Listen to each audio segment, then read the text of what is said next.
my name is Hea Kil, and I'm a professor in justice studies at San Jose State University. And thank you so much, John, for inviting me to talk about my book.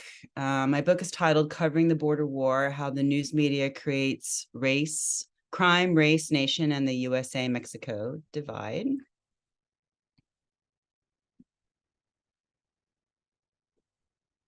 Just going to start a timer so I know where I'm going. Great. So just a quick overview of how I'm going to break down the talk today. I am going to quickly go over some theory and methods, give some background on the USA-Mexico border, and then I'm going to focus in on 2 of the 4 empirical chapters of my book. I'm going to look at 2 different geographic scales that I cover in my book. One is the house scale, which I titled A Ranch in the Wild.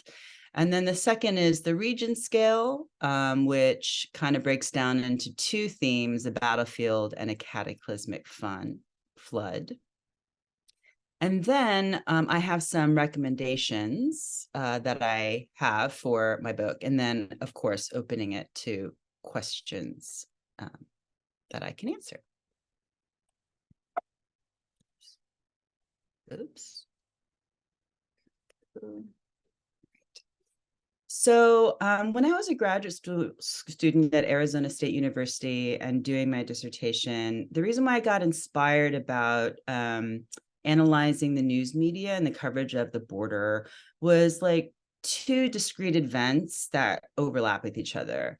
The first event was this joint operation between INS and Chandler Police Department, which is right outside Phoenix, in 1997, and it was called Operation Restoration. And basically, they wanted to enhance this downtown revitalization plan, and they wanted to remove the undocumented immigrants from the particular downtown area. And the news, even though it was very sympathetic to the harms that were caused by this particular operation, particularly to U.S. American citizen and legal residents that got swept up in this operation, the news nevertheless interchangeably used the word raid, sweep, and roundup repeatedly to talk about this Operation Restoration. And so, when you unpack raid, it means crime. When you unpack sweep, it kind of connotes dirt. And then when you unpack roundup, you're talking about animals. And then also too, in 2005, there was this record high spike in the death that were counted along the USA-Mexico border on the USA side, not on the Mexico side, and it almost reached 500.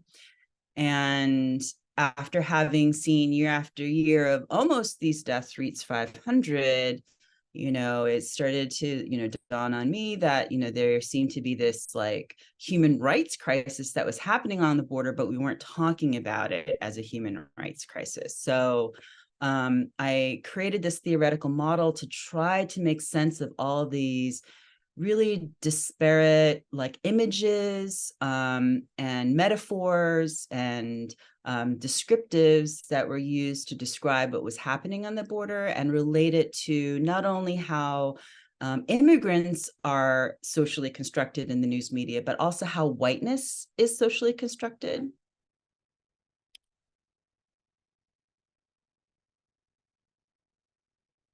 So I came up with this racist dirt fixations theoretical framework to kind of make sense of all this seemingly disparate imagery.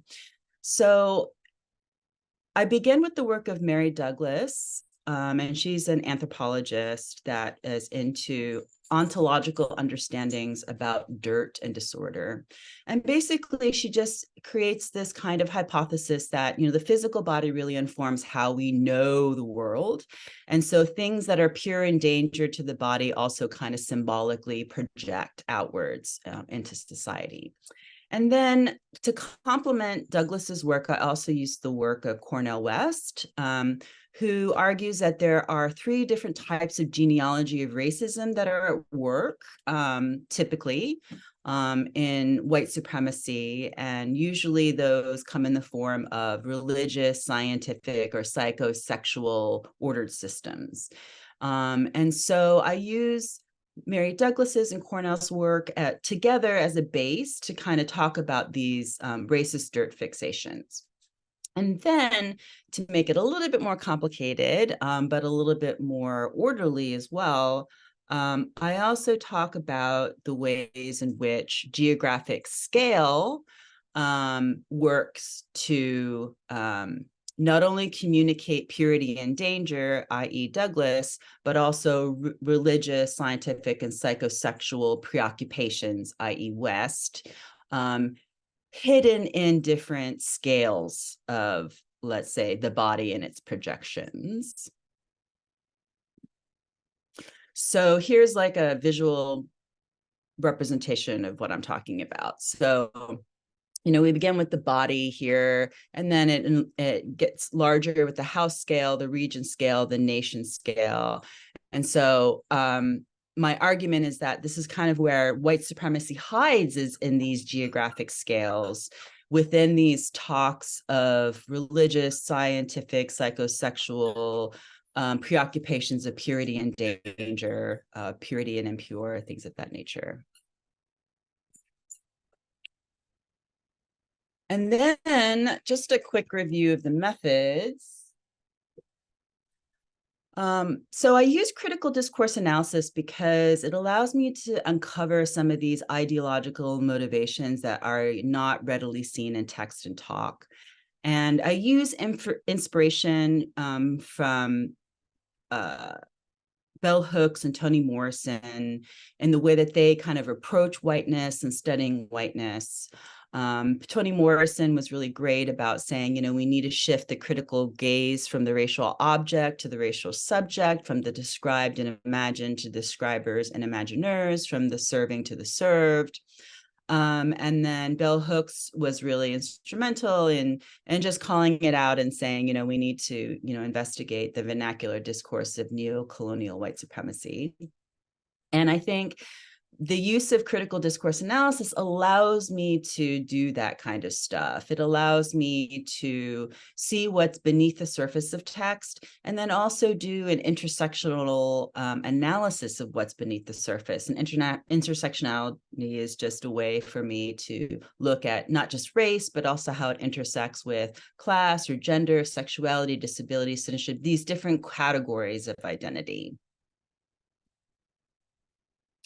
So I use different databases to collect the research, and I'm particularly focused on the border newspapers because they have more at stake in its coverage, since they are this like territorial line between the two nations. So I look at the Los Angeles Times, I look at the Arizona Republic, I look at Albuquerque Journal, and I look at the Houston Chronicle.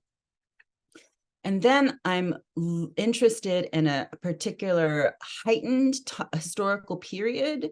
I look at this particular 13-year period, beginning with Operation Hold the Line in El Paso, and I'll talk a little bit more later about the significance, back in 1993, and then ending with the Secure Fence Act in 2006. And for me, this period is a 13-year period of like significant concentrated border militarization. So I read and analyzed 3,393 newspaper articles, which was huge as a database. And these are the numbers and how they broke down. Albuquerque Journal was the only independent news outlet. All the others were corporate news outlets. And then I used In Vivo, which is a qualitative software program that just allows me to track and count and just make sense and organize, since it was such a large database of newspaper articles. And so what I did is I did not only a bottom-up coding, but I also did a top-down coding of the newspaper articles to really get the best sense of my data. And so here's the coding strategy that I used for all 4 of the scales. And so even though I had very great time analyzing both the body scale and the nation scale, the smallest scale and the largest scale in my study. In the body scale, I analyzed different aspects of embodied discourse, like the aches, the functions, and parts of the body that were talked about in the news media, metaphorically speaking. And then the nation here, where there was more of this like underlying cancer discourse in terms of all the operations, quote unquote, that are happening at the border, i.e. like Operation Restoration that I just talked about a few minutes ago.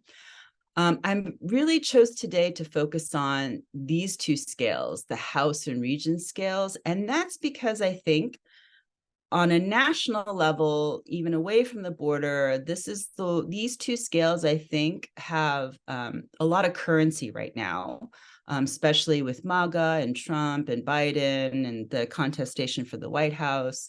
I think these are the two scales that let's say both sides of the partisan issues seem to participate in, which in my study, I argue is still, trading in white supremacist scripts. So a little background about the USA-Mexico border. So I used two different frameworks to try to talk about the border, generally speaking. The first framework that I use is Mbembe's concept of necropolitics. And then a second framework that I use is this thing called brutalization theory that I borrowed from the death penalty literature. But beginning with Mbembe's concept of necropolitics, basically, because the Southwest border region is a double colonized space, it's colonized once by Spain and then again by the United States. Mbembe just, talks and criticizes the treatment of the colonizer to the colonized, and his concept of necropolitics, which is as follows, quote, "The ultimate expression of sovereignty that resides to a large degree in the power and capacity to dictate who may live and who must die. Hence, to kill or allow to live constitutes the limits of sovereignty, its fundamental attributes. To exercise sovereignty is to exercise control over mortality and to define life as the deployment and manifestation of power." So necropolitics encompasses the state's rights to kill as punishment or in war, but it also argues that this includes the right to expose people to death. So in regard to this particular border region, from California to Texas, the policy strategy of preventions and through deterrence that began in Clinton and then the border militarization that continued throughout the presidency subsequent, I argue is an example of this necropolitical landscape.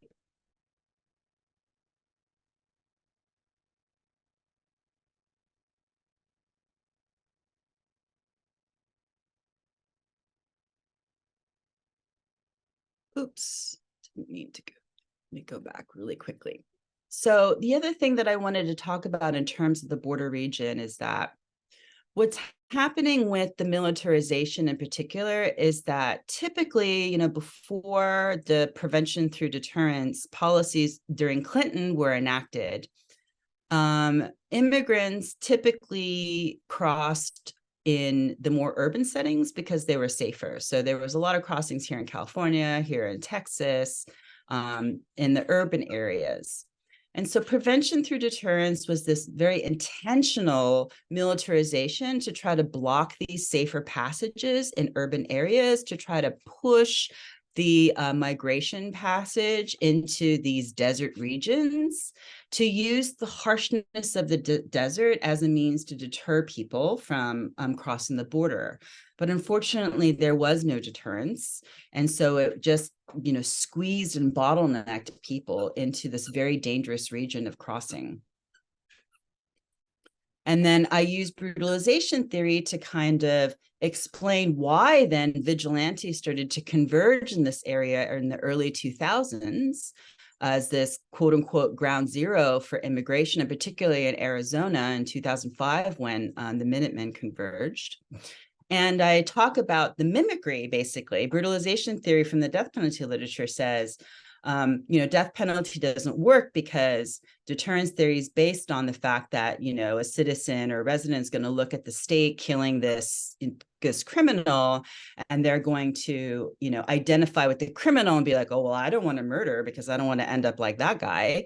But brutalization theory says, no, that's not, the deterrent effect is not happening. What's actually happening is that the people who are aware of the execution are actually identifying with the state and the state violence and enacting that violence on that particular criminal.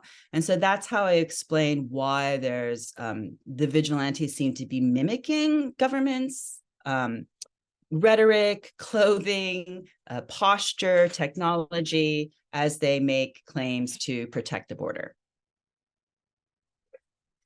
So this is the second scale, the house scale, that we're going to be focusing on. And I call it the ranch in the wild. And there's two themes that are embedded in the house scale, home on the ranch. And that's just because there is this underlying manifest destiny that seems to be undergirding this idea. It's not just a home, it's like a ranch in this Western landscape. And it also has characteristics of inside, right? It's a home, there's inside, there's family, there's, safety. And then there's the tension with the outside, which is immigrants as threatening fauna. These are the things that you want to keep outside of the house to keep it safe. And so here is my the table that shows the concepts, the leading concepts that were analyzed. And so for home on the ranch, you see that, home is a leading concept, citizen and residents follow, there's fence, enter, guest, English ranch door owner. I'm only going to be covering the most popular ones for this lecture. And then immigrants as threatening fauna, you have worker, family, child, fear, catch, threat in Spanish. And again, I'll be only looking at the most dominant ones, the ones that were most frequent in reference.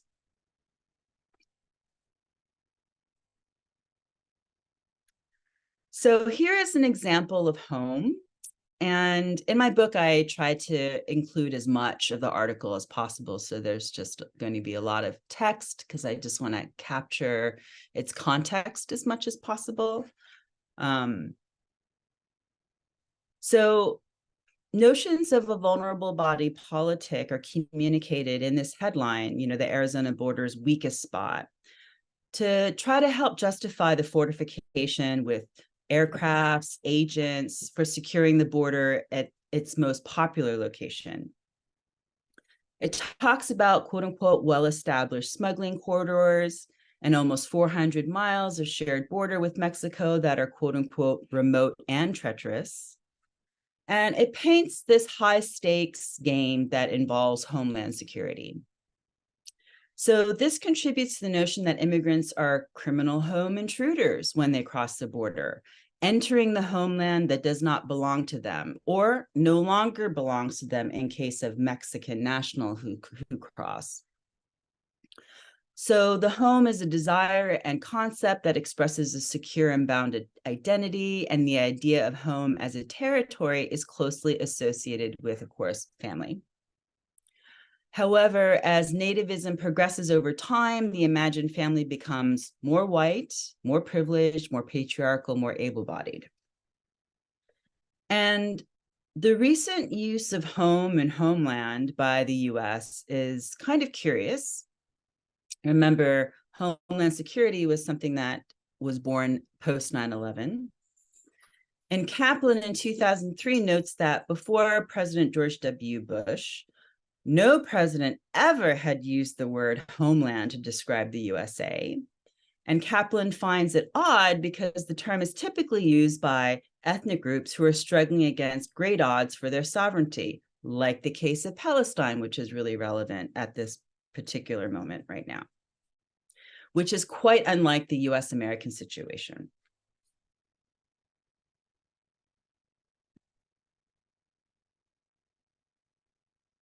Next, we have this concept of citizen and resident. This is a situation where the Costa Mesa mayor, Alan Mansour, he was in office between 2005 and 2010, is being praised by the vigilantes and anti-immigrant factions for his anti-immigrant stance.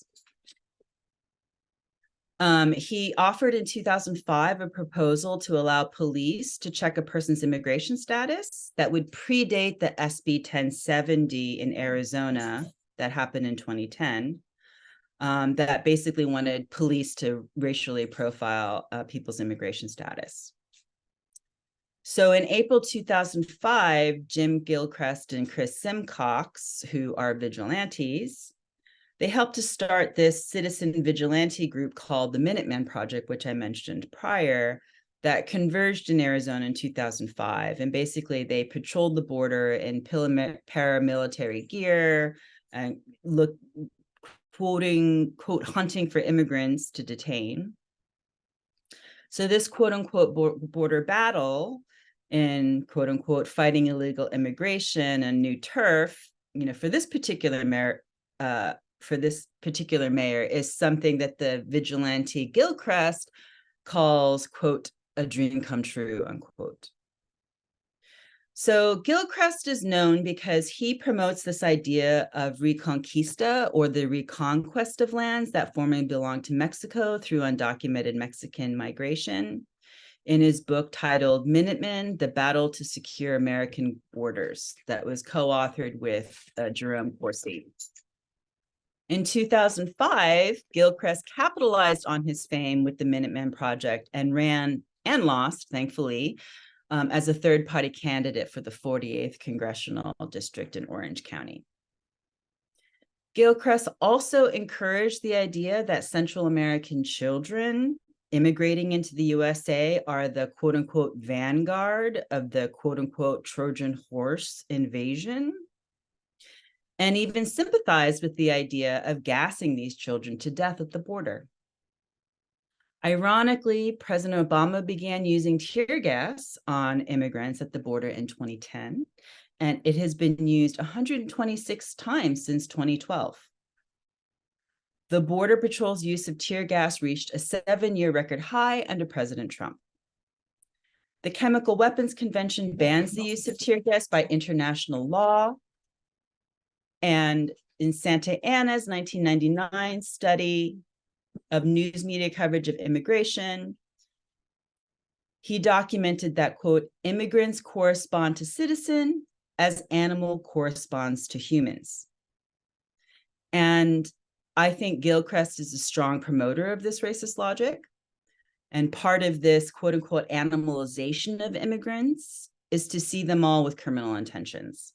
So thus, in this example, the mayor is hailed for his campaign promises to quote unquote fight crime and quote reduce public funding of social service agencies that immigrants are accused of abusing. And that I go into detail in that first scale, which is the body, in the prior chapter.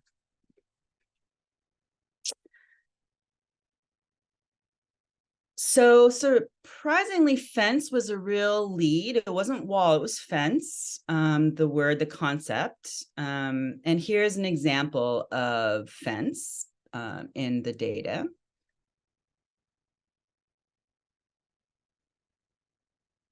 So Attorney General Jeff Sessions was the Attorney General for the Trump administration from 2017 to 2018.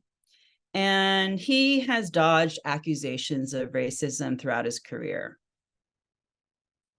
So in July 2018, Sessions gave a speech to the National Sheriff's Association where he made an association with policing and whiteness. And he said, quote, the office of sheriff is a critical part of the Anglo-American heritage of law enforcement. We must never erode this historic office, unquote. In the summer of 2018, news media reported on the separation of immigrant families seeking asylum at the border that sparked a national outcry.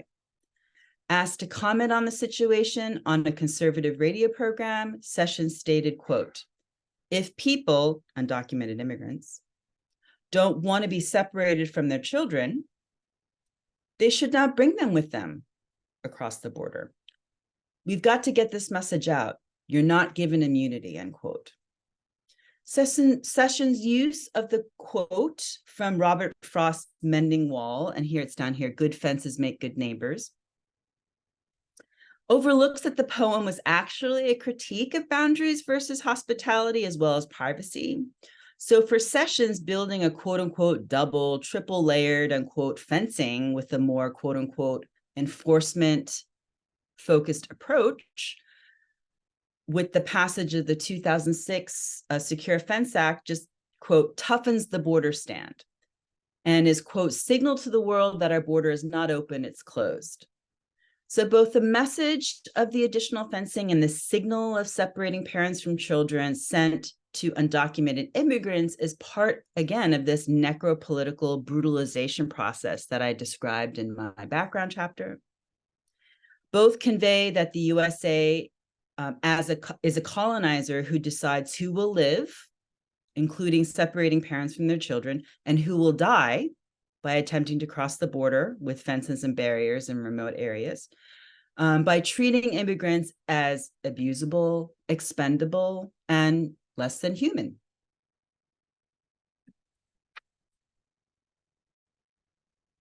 So now I go to the second theme of this chapter of the House scale, which is immigrants as threatening fondas. So we're looking at the outside threats to the home on the ranch. So here is an example of laborer.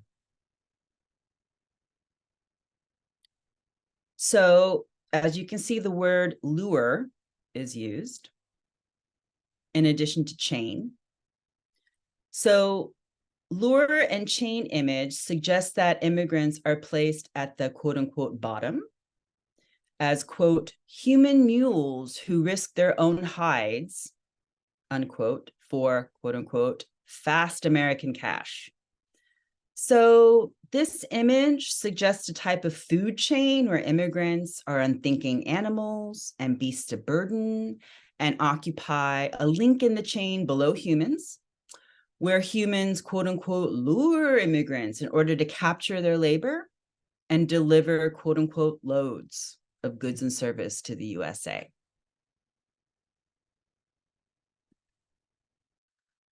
Another leading concept in the data was family. And this is a rather long passage, but I included it as much as I possibly could because it's one of those things where, you know, how can journalism who are sympathetic to the plights of immigrants be racist? Okay, well, this is an example of a story does not have a typical crime frame. This is actually intended to be a very sympathetic portrait of how hard it is for undocumented immigrants to survive and thrive here after they cross the border. And so it goes into great detail and length in documenting the difficulties that immigrants face without documents. So the tone is compassionate and the subject matter is focusing on the family struggle, but there's still a lot of problematic subtext here. So Leo Chavez argues that women are depicted in immigration discourse as quote unquote insidious invaders because of their association with reproduction and birth. The depiction signals a concern with immigrants forming families and communities, staying and growing. And Pat Buchanan, who was a former presidential candidate for the Reform Party in 2000, argued in his book in 2002 called The Death of the West, how dying populations and immigrant invasions imperil our country and civilization.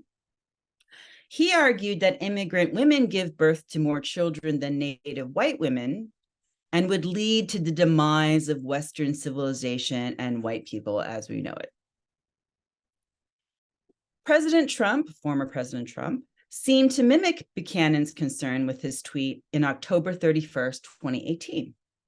His tweet said, quote, so-called birthright citizenship, which costs our country billions of dollars and is very unfair to our citizens, will be ended one way or another. It is not covered by the 14th Amendment because the words, quote, subject to this jurisdiction thereof, unquote. Many legal scholars agree. Former President Trump's logic in his desire to repeal birthright citizenship is an attempt to racially solve the nativist enemy within problem of multiculturalism and immigration that threatens the whiteness of the nation. His comment on anchor babies, which is a pejorative term, shows his fear of a racialized child born in the USA with the legal ability to petition for their parents' citizenship when they turn 18 years old. So while Chavez focuses on the depiction of women as insidious invaders, Trump focuses on anchor babies as insidious invaders. Yet both signal a concern with immigrants basically establishing and growing communities. So this example from the Arizona Republic is, a typical heteronormative journalistic sketch of struggling Mexican couple, Pablo and Dolores Felix, with their 6 mostly nameless children who, again, are quote unquote lured by dreams of the quote unquote promised land in Arizona. But again, they say Dolores is pregnant again and again, and children, right? And so this reflects this insidious invasion trope. At some point, the journalist says, quote, "The growing family moved into a 3-bedroom house where they stayed for 8 years. 5 more children were born there," unquote. This news reporting is sympathetic to the difficulties of this family, but still deploys this racist neutrality in their coverage. This insidious invaders narrative capitalizes on descriptions like, the hunger pains, barely survive, minimum wage, must struggle a lot in describing the family's growth and settlement. The news report towards the end of the article that I don't show here states that, quote, "Because of the now adult children, Pablo and Dolores became US citizens, giving up their dreams of investing in a ranch in Mexico," unquote. This development helps to depict unauthorized immigrant women as people who wish to conquer the USA by bearing US American citizens. It also helps to depict birthright citizenship and immigrant children born in the US as a means of this invasion.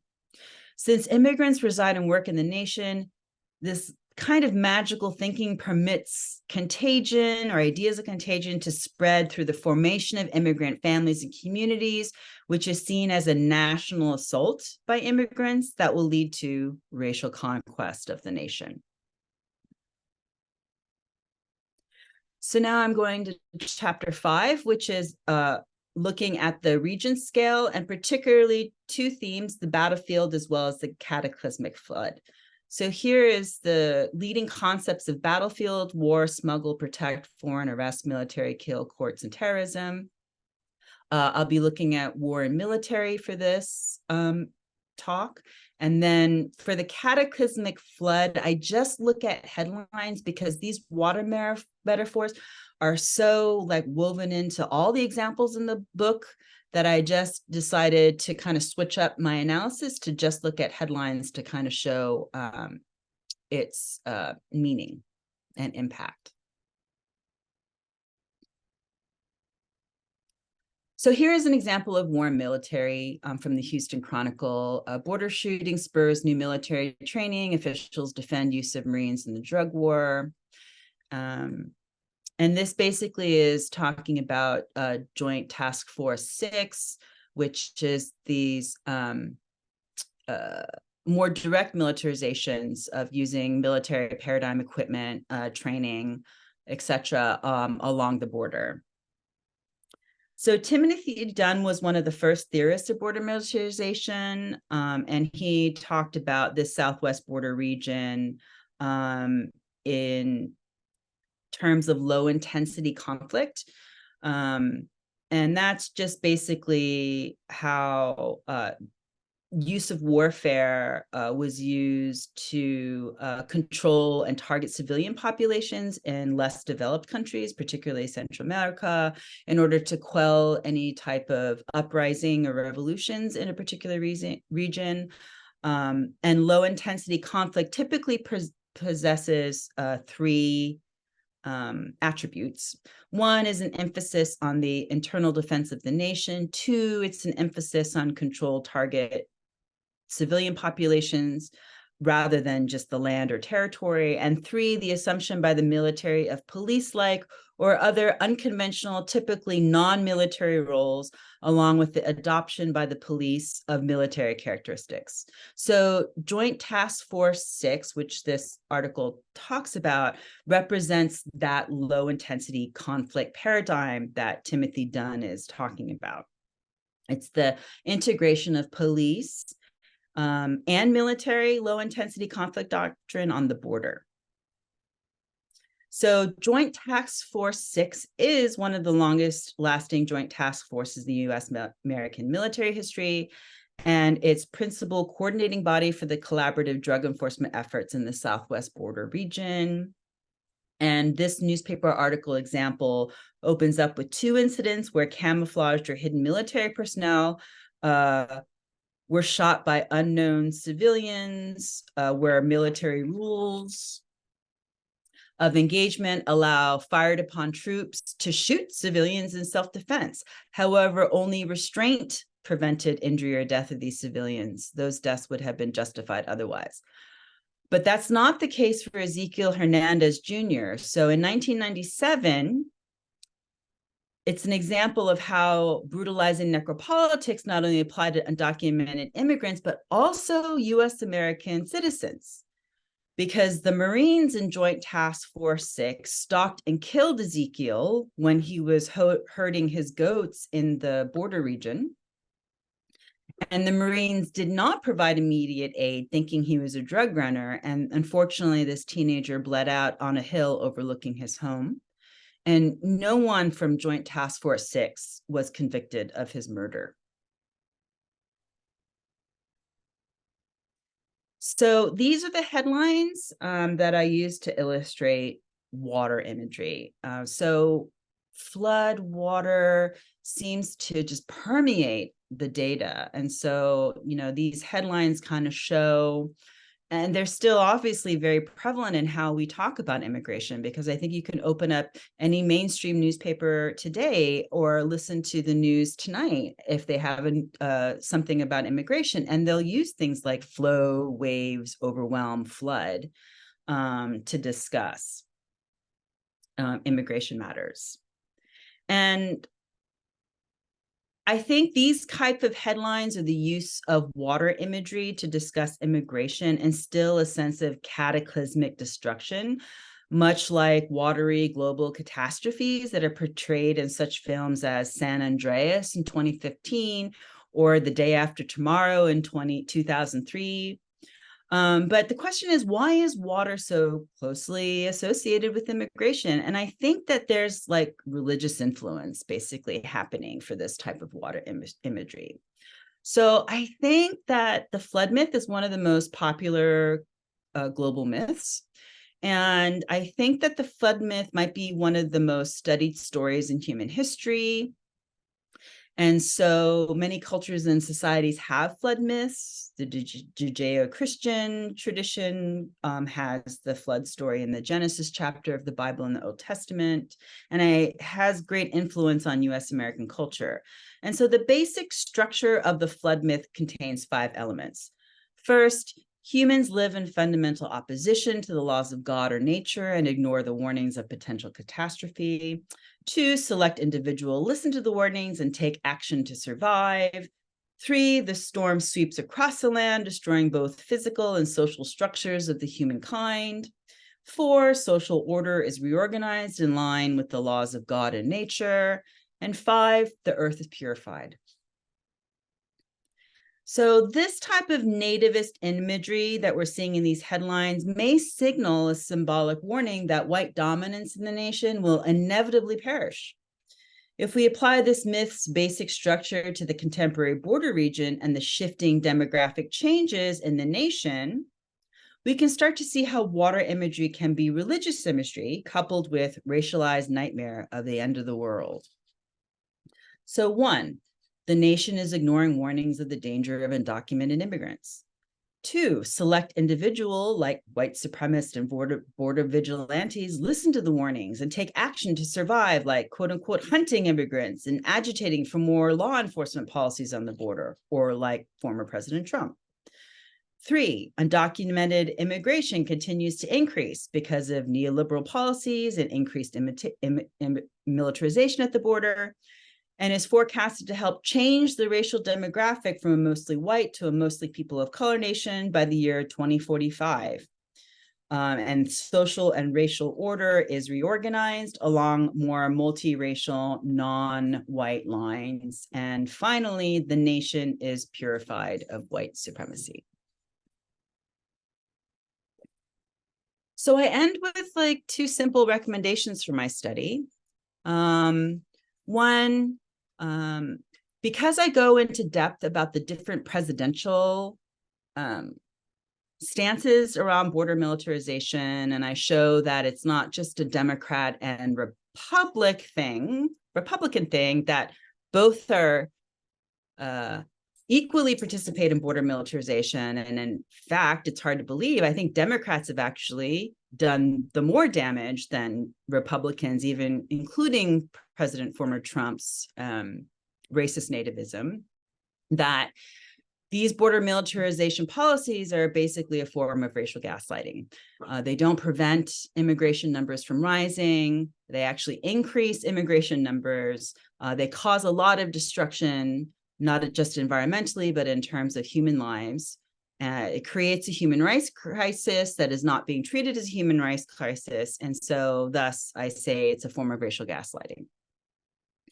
The other thing I do in my conclusion chapter before offering these recommendations is I also describe the neoliberal transformations that are happening in the news industry that got us to this point.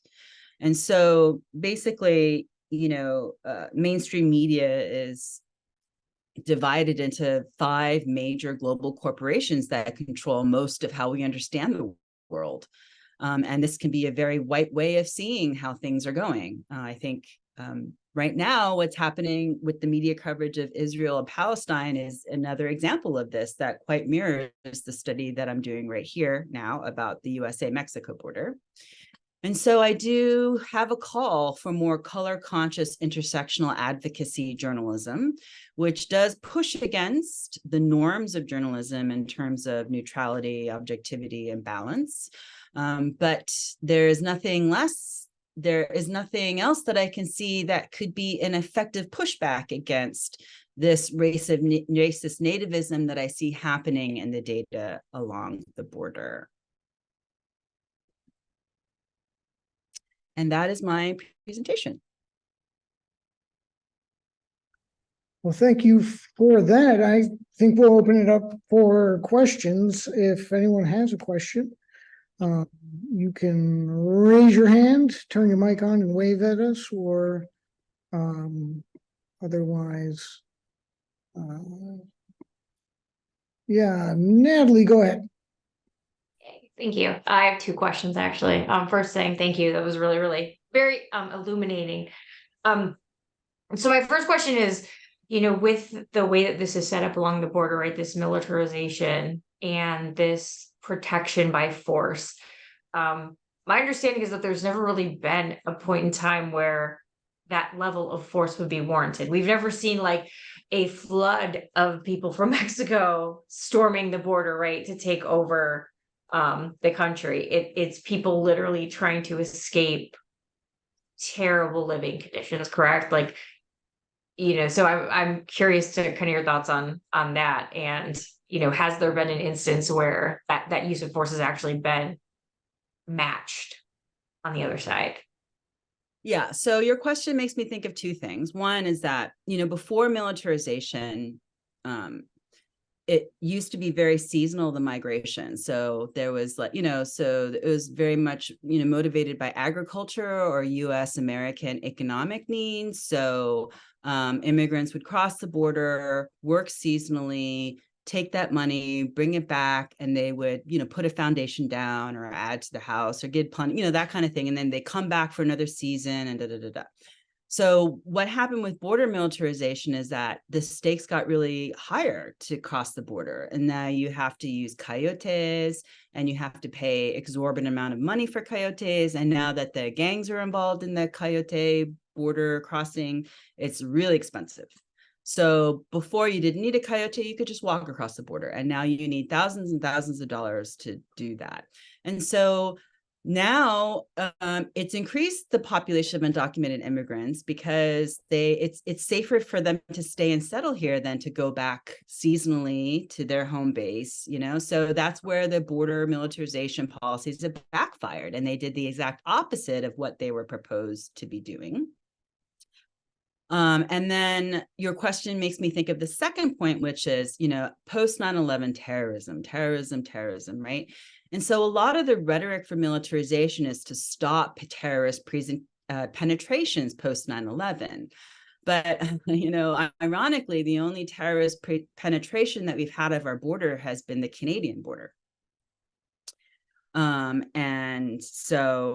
And if you've ever compared the Canadian border and seen what that looks like to the USA-Mexico border, it's like night and day. You know, a cow can walk across the Canadian border without any problems, you know, but our border is increasingly getting more and more militarized. So that's why I'm saying that, you know, these things are really, these policies are really, they're spectacles, they're political spectacles, and they're grandstanding, and they're really they're made to,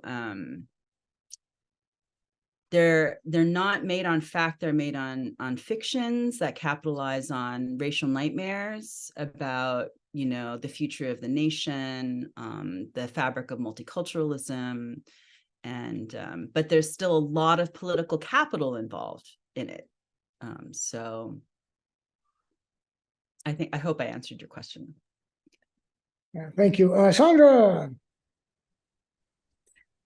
Yes, in fact, I was thinking about the reason for this political militarization of the borders.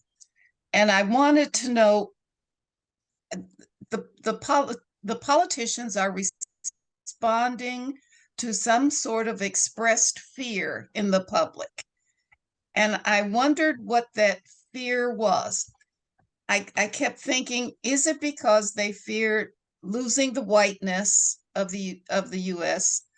Is it because they fear that there aren't enough resources for all the people who come over here? I'm not sure exactly what that fear is that gave the politicians the impetus to create all of this craziness. The second thing I was thinking is, why is there so much fear about this immigration when in fact anyone who is not an indigenous American person is an immigrant at some point? And yet immigration is seen as this horror. And I don't understand how did they miss the idea that some white ancestor of theirs came to this country and took it from the indigenous people? So why are you now so angry at other people coming here? It blows my mind. I don't get it. Yeah, it blows my mind too. So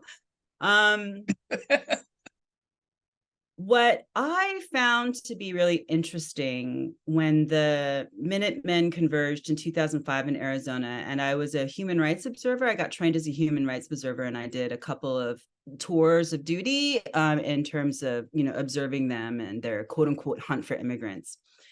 And a lot of their rhetoric, their fears, their logics, which seemed like, you know, wacky, really became Trump's platform for his presidency, you know? So it was really interesting at the time because there was a debate among the activists on the ground about whether we should pay attention to the convergence of the vigilantes and give them some kind of, I don't know, like credit, you know, or should we like turn their backs to them and pretend they're not there so that we don't give them energy, you know. And I chose the former to do the human rights observing because I was deeply concerned about, you know, the ways in which they said we're a neighborhood watch organization, but we're just at the border, and using all these other kind of middle class frames of like home invasions and stuff like that, basically. And then to see MAGA, you know, our former President Trump, use those same scripts basically to galvanize this, like, and invigorate racist nativism in his political platform, shows that, you know, we need to take care of these kind of rhetoric and logics when they form, you know, at the smaller scale, because they do grow and they do take over. And so, yeah, I mean, at the time in 2005, I thought it was incredibly fearful, illogical that these vigilantes had these conceptualizations of the nation, and, you know, like they were the first people there, or, you know, that kind of stuff. But here we are in this moment now, you know, where we've had a president who made it his like national platform and won and could win again, you know. So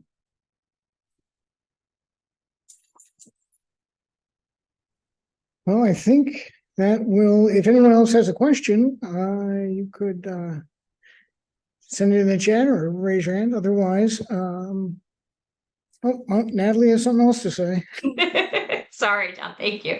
No, well, you touched on my second question with your answer to my first question. So, but it's this juxtaposition, right, of the northern border versus the southern border, and you know, it's the theory that immigration from the north is okay because it's white, right? But immigration from the south is because it's bad. Like you said, it's very easy to cross. I grew up in Michigan. It's very easy to cross the Canadian border. You know, and so it's interesting to me that like we don't hear about kerfuffles on the northern border the way we do here, because we accept Canadians because they can kind of assimilate, right? And so, you know,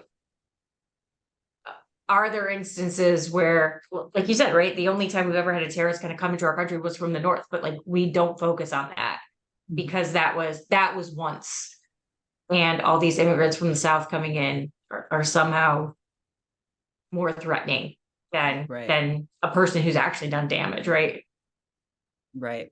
Yeah. I mean, and that's why my focus is about how whiteness gets constructed, basically, by talking about the border. You know, I'm seeing this clear association between whiteness and the nation against brownness of the immigrants, right? So, and that's why, you know, looking at border newspapers was so important to me, because they have a lot at stake, right? And that's why I could see more of the,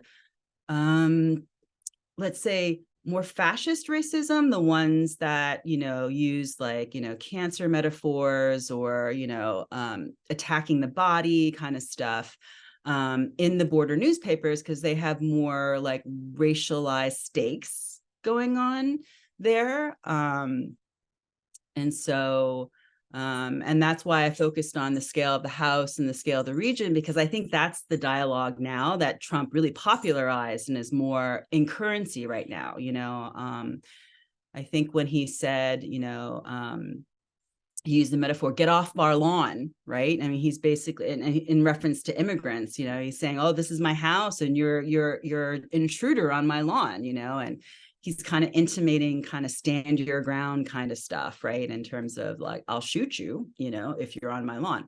So yeah, I think that it's really, we're really in an interesting time. You know, unfortunately, we can see more transparently this association between whiteness and the nation, because unfortunately, President Trump made it very transparent for us. And with the whole MAGA stuff. So yeah, so it's just my hope and my work that we can kind of just like dismantle this whole like, you know, there's no racism in this nation and we should be talking about things a little bit differently. And it's like, no, we really honestly, brutally, and very much, you know, have to deal with the association of whiteness in this nation more readily, because it really is having some deleterious effects, basically on our discourse about how we can even talk about race and immigration. So that's why I did the book, and I was hoping it was a good intervention for what was happening. Yeah. So, and even though I looked at the militarization of the border, it was like in the past, I got galvanized to finish this book because Trump was saying everything in my, like I was just like, oh no, he's like taking his playbook from the vigilantes. Like, I can't believe this is happening, but yeah, it happened. Sandra, go ahead. That you're partially answering my question. My question was, is there any hope for this situation? And if so, what are some of the answers to, is your book, do you think your book is going to sensitize the journalistic world so that they stop spreading this venom, or are we condemned forever? I'm not feeling hopeful. I wonder how you feel. I have seen some journalistic maneuvers, right? Because remember when former President Trump was really into catch and release, and then people were like, hey, these are animal management metaphors, but they were actually, policy. So, and then, I think the New York Times were like, we'll only use things when he says them, but we won't choose to use them as a descriptors of our own. And then I think it was the Associated Press that said that, with the water metaphors, that they understand that water metaphors might be dehumanizing because it, reduces human beings to abstractions, right? And so I think that they made some commitments to try to avoid that, right? So I do think that we're starting to see some consciousness, but really that consciousness raising is about decolonization, right?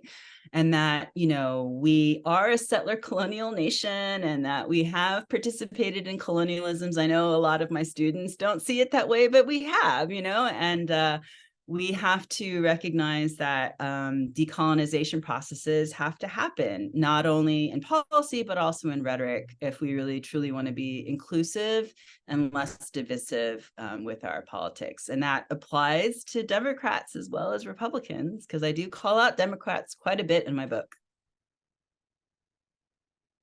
Yeah, and I do recommend the book. I read it for an interview we did earlier, about maybe 2 months ago, and yeah, so you can check that out too on the YouTube page. It's a good conversation. I think just to kind of wrap it up, I think one of the things that I got the most out of your discussion tonight and also the book is what you were talking about, which is this elevated rhetoric and taking what seemed to be fringe and crazy and kind of this reemergence of blatant white supremacy, white power, racist, saying the quiet part out loud has now become our national discourse. And kind of building on Sandra's point, like I know Black Lives Matter and Occupy also used to release like press, like these are the words we want you to use when documenting our movement, and kind of like a press kit that went out to journalists. And I was wondering if, because of this illegal status, and there are groups out there working with immigrants and people coming across the border who are trying to change the narrative, right?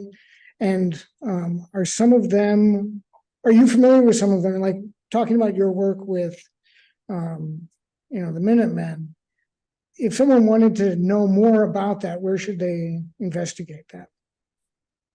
Know more about the Minutemen? No, we know more about like groups working with immigrants and kind of trying to change the narrative about what's going on. Do you know of any organizations? Oh yeah, there's tons of organizations. Yeah, I mean, they're too numerous to list. But the ones that I worked with in Arizona was Border Action Network in particular. I really liked their framework.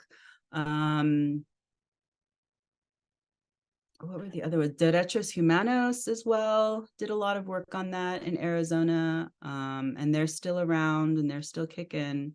And I know that there's just a lot of like state and national Latino organizations too that are really trying to, work with journalists to try to turn the tide about the way they conceptualize the language that they use, because at some point people are just like, well, it's just a word, but like I'm trying to say, no, there's like lots of meaning behind that. And you contribute to white supremacist scripts when you use that word, so yeah.